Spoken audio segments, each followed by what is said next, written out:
Hello friends. तो I hope बहुत अच्छे आप लोग होंगे। जो हम टॉपिक वाइज अध्ययन करा रहे हैं यूपी पुलिस का, क्वेश्चन भी इन्हीं से आया था। जो पीछे आए थे उनमें जो क्वेश्चन आए थे वो यहीं से आए थे। और एक भी क्वेश्चन बाहर नहीं जाएगा जब जीएस आपकी 100% में कंप्लीट करा दूंगा 15 अप्रैल तक। 15 अप्रैल तक ये जीएस कवर हो जाएगी। उसके बाद जब कहना है कि क्वेश्चन बाहर जाने की न जाने की मैं गारंटी लेता हूँ, और एक भी गारंटी लेता हूँ कि यदि क्वेश्चन आपसे नहीं हुआ तो वो किसी से नहीं होगा।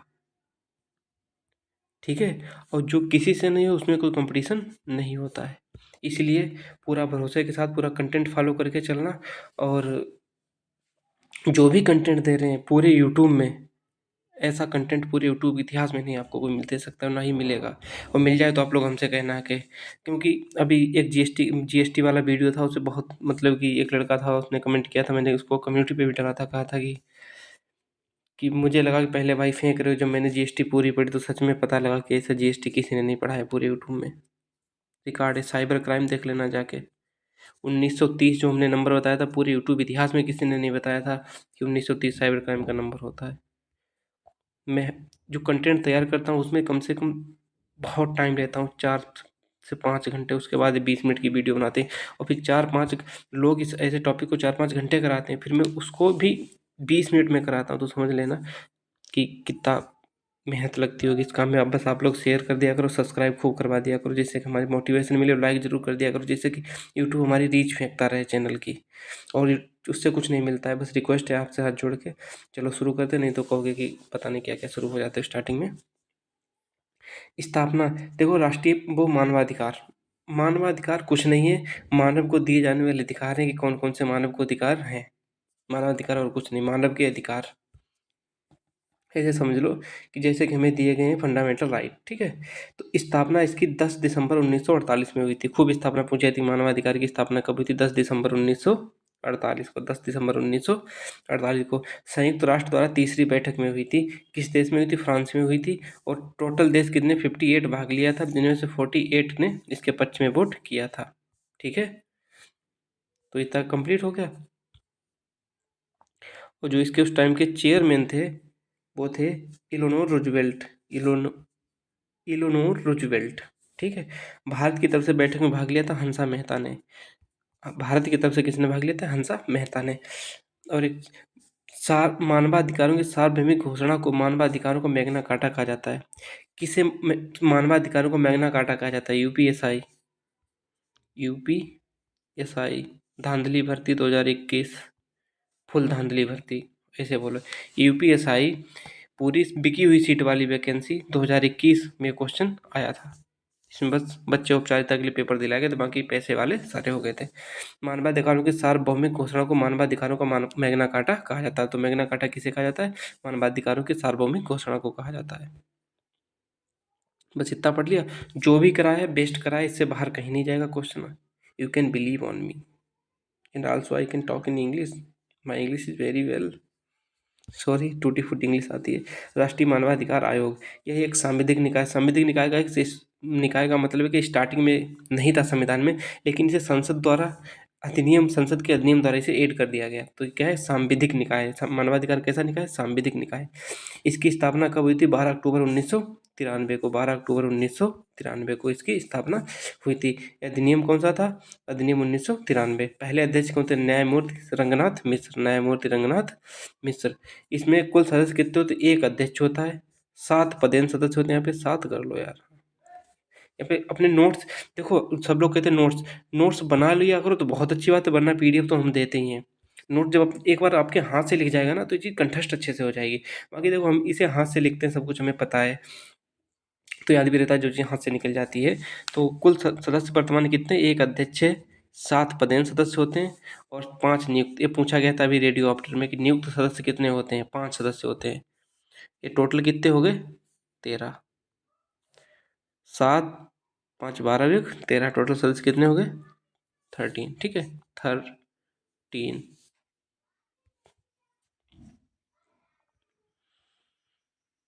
इसमें अध्याय कितने 8 हैं। अंतर्राष्ट्रीय मानवाधिकार कब मनाया जाता है? 10 दिसंबर को मनाया जाता है। राष्ट्रीय मानवाधिकारों के अध्यक्षों में अब तक कोई महिला अध्यक्ष नहीं बनी है। अभी तक कोई महिला अध्यक्ष नहीं बनी है। राष्ट्रीय मानवाधिकार आयोग का हेडक्वार्टर कहाँ है? नई दिल्ली में है।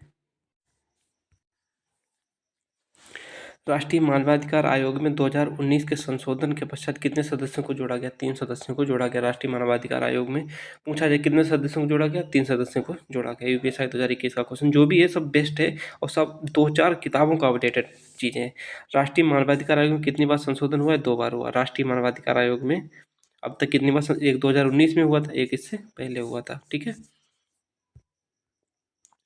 मानवाधिकार उल्लंघन के मामले में आयोग को सलाह देने का अधिकार नहीं है। मानवाधिकार उल्लंघन के मामले में आयोग को कोई मतलब कोई सलाह देने का कोई अधिकार नहीं है। इसे संयुक्त राष्ट्र की एक अंतर्राष्ट्रीय मानवाधिकार संधि दिव्यांग व्यक्तियों पर संधि पत्र है जिसका उद्देश्य दिव्यांग व्यक्तियों के अधिकारों की रक्षा करना है। ये इसलिए पूछा गया था क्या है, ये वाला पूछा गया था दिव्यांग। यूपीएससी में क्वेश्चन था संयुक्त राष्ट्र की अंतर्राष्ट्रीय मानवाधिकार संधि डॉट डॉट है जिसका उद्देश्य दिव्यांग व्यक्तियों के अधिकारों की रक्षा करना है। दिव्यांग व्यक्तियों के अधिकारों पर संधि पत्र है। बस इतना यहाँ पे सिलेक्ट करना था। वैश्विक स्तर पर मानवाधिकारों की घोषणा का वैधानिक स्वरूप संयुक्त राष्ट्र सभा का सामान्य प्रस्ताव है। पूछा गया था कि वैश्विक स्तर पर मानव अधिकारों की घोषणा का वैधानिक स्वरूप क्या है? तो क्या है? संयुक्त राष्ट्र सभा का सामान्य प्रस्ताव है। देखिए इनका एक मतलब कि नॉर्मली तो प्रपोजल था, प्रस्ताव, बस और कुछ नहीं था। मानवाधिकारों पर प्रथम अंतर्राष्ट्रीय सम्मेलन 13 मई 1968 को ईरान की राजधानी तेहरान। मानवाधिकार संशोधन अधिनियम 2019 में। और ये वीडियो लास्ट तक जरूर देख के जाना क्योंकि लास्ट में अभी हाल का ही अपडेट है, सब कुछ है और कुछ नहीं। गृह मंत्री अमित शाह ने 8 जुलाई 2019 को पेश किया था। संशोधन का अध्यक्ष पहले भारत के मुख्य न्यायाधीश के पद पर रहा हो, अब सर्वोच्च न्यायालय का न्यायाधीश रहा हो, अध्यक्ष बन सकता है। पहले क्या था कि भारत के मुख्य न्यायाधीश जो मतलब चीफ जस्टिस ऑफ इंडिया बन सकते हैं। अब क्या सर्वोच्च न्यायालय का लेकिन न्यायाधीश हो जो मतलब कि कमेटी में होते हैं, कितने 5 होते हैं, तो 5 में से अब कोई भी हो तो उसका अध्यक्ष बन सकता है। और कार्यकाल पहले 5 वर्ष या 70 वर्ष था, अब संशोधन के बाद 3 वर्ष या 70 वर्ष हो गया इसका कार्यकाल। अध्यक्ष व सदस्य की नियुक्ति राष्ट्रपति द्वारा पीएम की अध्यक्षता वाली 6 सदस्यीय समिति की सिफारिश पर 6 सदस्य।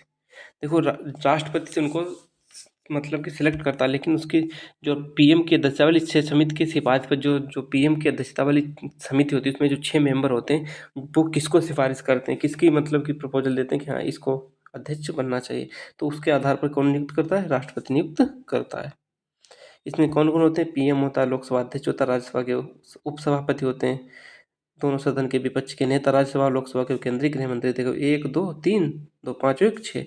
राष्ट्रपति समिति का सदस्य नहीं होता है। हमेशा याद रखना राष्ट्रपति समिति का सदस्य नहीं होता है। पूछा गया था कि समिति का कौन सा सदस्य होता है और यूपीपी में इस लेवल तक ही आएगा क्योंकि कांस्टेबल का एग्जाम है, इतना तो मान के चलो। तो राष्ट्रपति समिति का सदस्य नहीं होता है। अध्यक्ष व सदस्य की पुनः नियुक्ति संभव है। जो अध्यक्ष होता है जो मानवाधिकार आयोग का, तो उसकी पुनः नियुक्ति संभव है, मतलब दोबारा उसे नियुक्ति दी जा सकती है और कुछ भी इस वाक्य का कुछ भी स्पेशल अर्थ नहीं है। राष्ट्रीय मानवाधिकार आयोग की सिफारिश की प्रकृति कैसी होती है? सलाहकारी। इससे पहले मैं बता चुका हूँ ना कि राष्ट्रीय यहाँ पे भी देख लो कि राष्ट्रीय मानवाधिकार आयोग की सिफारिश की प्रकृति कैसी होती है? सलाहकारी होती है। सरकार को मानने की जरूरत नहीं है कि हाँ तुम्हें जैसे कि मूल अधिकार है उनमें तो जरूरी है, सरकार को नहीं मानेगा सुप्रीम कोर्ट जाएंगे, लेकिन इसमें सुप्रीम कोर्ट नहीं जा सके, बस सलाहकारी होती है कि हाँ ऐसा कर लीजिए जिससे कि कोई दिक्कत ना हो। राष्ट्रीय मानवाधिकार संरक्षण अधिनियम में कौन कौन शामिल है? ये जरूर देख लो कि राष्ट्रीय मानवाधिकार संरक्षण अधिनियम में कौन कौन शामिल है। राज्य मानवाधिकार आयोग शामिल है, राष्ट्रीय मानवाधिकार आयोग शामिल है और मानवाधिकार न्यायालय। अब पूछा इसमें एक और विकल्प दिया जा सकता है कि उसमें कौन सा शामिल नहीं, तो इनके अलावा कुछ भी हो तो वो चीज़ इसमें शामिल नहीं की जा सकती है। मानवाधिकार संरक्षण अधिनियम की धारा 37 के तहत जांच एजेंसी का गठन होता है। मानवाधिकार संरक्षण अधिनियम की धारा 37 के तहत जांच एजेंसी का गठन होता है। मानवाधिकार न्यायालय का गठन किसके द्वारा था? धारा 30 के द्वारा होता है। मानवाधिकारों की सार्वभौमिक घोषणा कार्यान्वयन मशीन के बिना एक गैर बाध्यकारी माना जाता है। अब जैसे कि जो मानवाधिकारों की सार्वभौमिक घोषणा हुई है, जो घोषणा पत्र हुआ है कि हाँ किसी को सताया ना जाए, किसी को मॉब लिंचिंग ना की जाए या किसी को ना मारा जाए, गलत तरीके से मतलब गलत तरीकों को रोकता है। तो उसका इस वाक्य का मतलब कहने का यदि उनका कार्यान्वयन जो नियम है सार्वभौमिक घोषणा उसका अच्छे से इम्प्लीमेंट ना किया गया, कार्यान्वयन ना किया गया हो, तो वो इस एक गैर वैधकारी साधन बन जाएगा। इसका मतलब कोई मतलब ही नहीं रहेगा। तो इसलिए ये है कि इसको लागू कराया जाए कि जो लेकिन ज़रूरी नहीं होता सरकार पे मतलब प्रेशर डाल सके यहाँ करा, वो सरकार के डिपेंड करता है कि हाँ वो लागू करता है कि नहीं करता है। तो इसीलिए इस वाक्य में कहा गया है कि मानवाधिकार की सार्वभौमिक घोषणा कार्यान्वयन मशीन के बिना एक गैर बाध्यकारी साधन माना जाता है। मतलब यदि कार्यान्वयन नहीं हो रहा तो भाई कोई साधन अच्छा चीज़ ही नहीं है। राष्ट्रीय मानवाधिकार आयोग के वर्तमान हेड, राष्ट्रीय मानवाधिकार आयोग के वर्तमान हेड में कमेंट सेक्शन में करके जरूर बताइएगा कौन है। अब देखो, राष्ट्रीय मानवाधिकार आयोग लोक प्रक्रिया संहिता 1908 के तहत सिविल न्यायालय की समस्त शक्तियां धारण करता है। किसके तहत? 1908 राष्ट्रीय मानवाधिकार लोक प्रक्रिया संहिता 1908 के तहत किस न्यायालय की समस्त शक्तियां ग्रहण करता है? तो किस न्यायालय की? सिविल न्यायालय की। ये जो हमने पॉइंटेड चीज़ें लिखी हैं इससे बाहर क्वेश्चन नहीं जाएगा, तो किसको याद रखना? सिविल न्यायालय की। और इसे कम से कम 2 से 3 बार रिवाइज करना और अच्छे से पढ़ना, आराम से याद हो जाएगा। मानवाधिकार से संबंधित महत्वपूर्ण आर्टिकल, टोटल आर्टिकल इसमें कितने? 30 हैं। खूब पूछा गया था मानवाधिकार, रेडियो ऑप्टर में पूछा गया था कि मानवाधिकार के जो मानवाधिकार है इसमें कितने टोटल आर्टिकल, तो कितने? 30। उन आर्टिकल में कौन कौन से जो हमने मोस्ट इंपॉर्टेंट आर्टिकल लिख रखे हैं। आर्टिकल 1 में क्या है? सभी मनुष्यों को जन्मजात स्वतंत्रता और समानता प्राप्त है। आर्टिकल 2 में क्या है? धर्म, जाति, लिंग, भाषा, वर्ण के आधार पर भेदभाव नहीं। इनको देख लेना, कुछ इसमें बताने को है नहीं। गुलामी से स्वतंत्रता आर्टिकल 4 यूपी पुलिस 2019 में, यूपी पुलिस 2019 में पूछा गया था, 2019 में क्वेश्चन। तो गुलामी से स्वतंत्रता का आर्टिकल 7 में क्या है? कानून की निगाह में सभी समान बिना भेदभाव के कानूनी सुरक्षा। कानून की निगाह में सभी समान मतलब कानून की निगाह में सभी समान होंगे, उनके साथ कोई भेदभाव नहीं होगा और उन्हें कानूनी सुरक्षा दी जाएगी। किसमें कहा गया? आर्टिकल 7 में कहा गया है। आर्टिकल 9 में क्या कहा गया है? आर्टिकल 9 में कहा गया है कि कानून की कि किसी को मनमाने ढंग से गिरफ्तार, नज़रबंद या निष्कासित न किया जाए। मतलब किसी को अपने मनमाने सरकार अपने मन से न कर दे, बिना दोष किया किसी के हम इसे बंद कर रहे हैं, तो ये उसको मनाही के लिए आर्टिकल 9। आर्टिकल 13 क्या है कि देश के अंदर कहीं भी जाने या बसने या रहने का अधिकार। देश के अंदर कहीं भी रहने, बसने या जाने का अधिकार आर्टिकल 13 में है। आर्टिकल 14 के सताए जाने पर दूसरे देश में शरण लेना। सताए जाने पर दूसरे देश में तुम शरण ले सकते हो। इसमें मानवाधिकार आयोग दखल दे सकता है, जैसे कि रोहिंग्या और क्या नाम जो बांग्लादेश के और म्यांमार के लोग आते हैं, तो इसमें मानवाधिकार दखल दे सकता है कि भारत रोके कि हम अंदर नहीं आने देंगे, तो मानवाधिकार बीच में आ सकता है। आर्टिकल 14 में बता दिया सताए जाने पर दूसरे देश में शरण लेना। और आर्टिकल 15 में है कि राष्ट्रीयता। आर्टिकल यहाँ पे 15 लिख लेना। आर्टिकल 15 यहाँ पे लिख लेना। राष्ट्रीयता मतलब यहाँ पे नागरिकता से संबंधित है, राष्ट्रीयता। ठीक है, यहाँ पे राष्ट्रीयता लिख लेना। अच्छे से नहीं लिख पाए दोबारा लिख देंगे। नेशनैलिटी लिख लेना, नेशनैलिटी, राष्ट्रीयता या क्या नाम उसको क्या बोलते हैं, नागरिकता। नेशनैलिटी, नेशनैलिटी इसमें है आर्टिकल 15 में। आर्टिकल 20 में क्या है? सभा समिति करने का अधिकार। आर्टिकल 19 में क्या है? विचार व व्यक्ति की स्वतंत्रता। ये थोड़ा आगे पीछे होता है, लिखने में दिक्कत हो गई थी, छूट गया था। आर्टिकल 21 में क्या? मतदान का अधिकार। ये भी पूछा जा सका, मतदान किस में? आर्टिकल 21 में मतदान करने का अधिकार। ये तो पहले बता चुके। राष्ट्रीय मानवाधिकार का न्यायालय कहाँ है? नई दिल्ली में है। राष्ट्रीय मानवाधिकार, राज्य मानवाधिकार। राज्य मानवाधिकार क्या है? राज्य मानवाधिकार 26 राज्यों में, तो सभी राज्यों में नहीं है। राज्य मानवाधिकार उन्हीं मामलों में जांच करता है जो विषय राज्य सूची और संवर्ती सूची में दिए गए। संघ सूची के विषय में राज्य मानवाधिकार आयोग कभी भी दखलंदाजी नहीं कर सकता है। यह बहुसदस्यीय निकाय है। बहुसदस्यीय तो होगा ही निकाय जब ये 3 से अधिक हैं। एक अध्यक्ष व एक अध्यक्ष व 2 सदस्य होते हैं। एक अध्यक्ष प्लस 2 मेंबर, टोटल कितने होते हैं? 3 होते हैं। अध्यक्ष एससी के सेवानिवृत्त मुख्य न्यायाधीश जो हाई कोर्ट के सेवानिवृत्त रिटायर्ड चीफ जस्टिस या उनमें से कोई जो पैनल में मेंबर होता है जज उनमें से कोई एक हो सकता है। राज्य मानवाधिकार आयोग के अध्यक्ष व सदस्य की नियुक्ति राष्ट्रपति द्वारा की जाती है। राज्य मानवाधिकार आयोग के अध्यक्ष व सदस्य की नियुक्ति राष्ट्रपति द्वारा की जाती है। कार्यकाल 3 वर्ष या 70 वर्ष। समिति में मुख्यमंत्री होगा प्रमुख, विधानसभा अध्यक्ष होगा, राज्य गृह मंत्री व विपक्ष का नेता। जैसे कि यूपी में क्या है, विधानसभा अध्यक्ष कौन है? सतीश महाना। मुख्यमंत्री बाबा योगी आदित्यनाथ हैं। राज्य गृह मंत्री कौन है? खुद ही अपना गृह मंत्रालय संभाल रखा है बाबा जी ने। और विपक्ष का नेता श्री माननीय अखिलेश यादव जी। आयोग के में कार्यकाल पूरा होने के बाद सदस्य राज्य या केंद्र के अधीन कोई भी सरकारी पद ग्रहण नहीं कर सकता। ये मतलब कि इस आयोग का सदस्य या अध्यक्ष रहने के बाद वो सदस्य केंद्र या राज्य सरकार में कोई सरकारी पद ग्रहण नहीं कर सकता और सरकार उसे सरकारी पद के ऊपर मतलब कि बिठा भी नहीं सकती, आसीन भी नहीं कर सकती है। और देख लो कुल अध्याय व धारा 8 अध्याय, इसमें 43 धाराएं हैं। मानवाधिकार एक गैर सरकारी संगठन है, एमनेस्टी इंटरनेशनल। एमनेस्टी किसमें किससे पता चलता है? एमनेस्टी इंटरनेशनल 1961 हेडक्वार्टर कहाँ है? लंदन में है। 1977 में पोषण के खिलाफ अभियान चलाने के लिए शांति का नोबेल 1978 में यूएन के मानवाधिकार पुरस्कार प्राप्त हुआ था। 1977 में पोषण के खिलाफ अभियान चलाने के लिए शांति का नोबेल 1978 में किसे मिला था? संयुक्त राष्ट्र मानवाधिकार को। ये देखो most important last page. UDHR का अनुच्छेद व्यक्तियों को उनके अधिकार के रूप में राष्ट्रीयता चुनने की गारंटी देता है। मतलब वही नागरिकता मैंने बताया था, आर्टिकल 15 में नागरिकता है, जो पीछे इंपॉर्टेंट छूट गया था, आगे लिखा है। मानवाधिकारों के पहले चार्टर अर्थात साइरस सिलेंडर की। अब हाँ, इसमें बहुत एक क्वेश्चन पूछा जाता है, मानवाधिकार का पहला चार्टर किसने लिखा था? साइरस सिलेंडर ने लिखा था। साइरस सिलेंडर ने लिखा था, इसीलिए मानवाधिकार के पहले चार्टर का नाम साइरस सिलेंडर भी है। तो इसमें इस क्वेश्चन का मतलब है मानवाधिकार के पहले चार्टर अर्थात साइरस सिलेंडर की कितनी संयुक्त राष्ट्र की आधिकारिक भाषा में अनुवाद किया गया? 6 में किया गया। चीनी, स्पेनिश, अंग्रेजी, फ्रांसीसी। 1 2 3 4, रूसी 5, एक छूट गई। कौन सी एक है वो चलो आप लोग ही बताना कमेंट करके। तो चीनी, स्पेनिश, रूसी और फ्रांसीसी।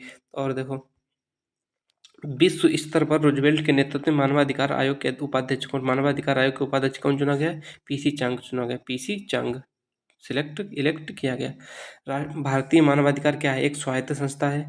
इसमें अंतरिम राहत देने का अधिकार निहित है।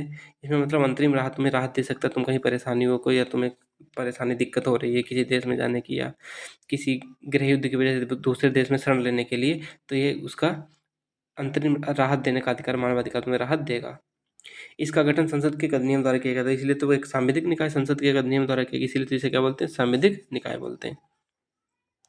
ये बीच में लिख दिया था क्वेश्चन, ऐसे कुछ खास नहीं था कि पिन कोड की स्थापना कब हुई थी? 1972 में पिन कोड तब से चल रहा है। राष्ट्रीय मानवाधिकार गैर संवैधानिक संस्था है तथा सांविधिक संस्था। देखो गैर संवैधानिक मतलब संविधान में नहीं थी लेकिन बाद में जोड़ी गई, तो सांविधिक संस्था है। मानवाधिकार का जनक कौन थे? प्रोफेसर हेनकिंस। प्रोफेसर हेनकिंस। वर्तमान में मानवाधिकार को 555 भाषाओं में अनुवाद किया जा चुका है। वर्तमान में मानवाधिकार का 555 भाषा में रिकॉर्ड किया जाता है। इसका मतलब गिनीज वर्ल्ड रिकॉर्ड भी हो चुका है मानवाधिकार का। गिनीज वर्ल्ड रिकॉर्ड भी इसका हो चुका है। गिनीज लिखा भी नहीं गया सही से।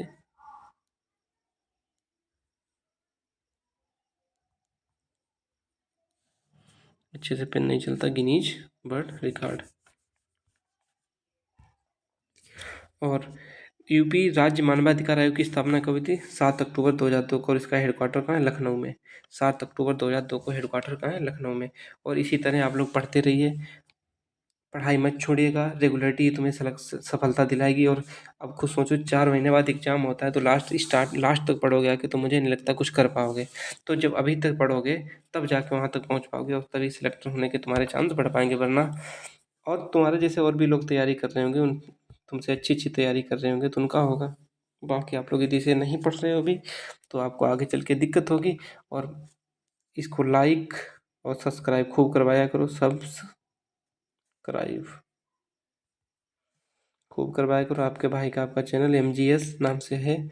और आपका प्यार, आपका सपोर्ट ही हमें आगे के लिए मोटिवेशन देता है। आज हम जितना फीवर था, सिर में दर्द हमारा फटा जा रहा था, फिर भी मैंने क्लास बनाई, क्योंकि मैंने कहा कि वीडियो बीच में ब्रेक नहीं होनी चाहिए क्लास, इसलिए मैंने आज क्लास बनाई। बाय बाय, टेक केयर, मिलते हैं नेक्स्ट वीडियो में।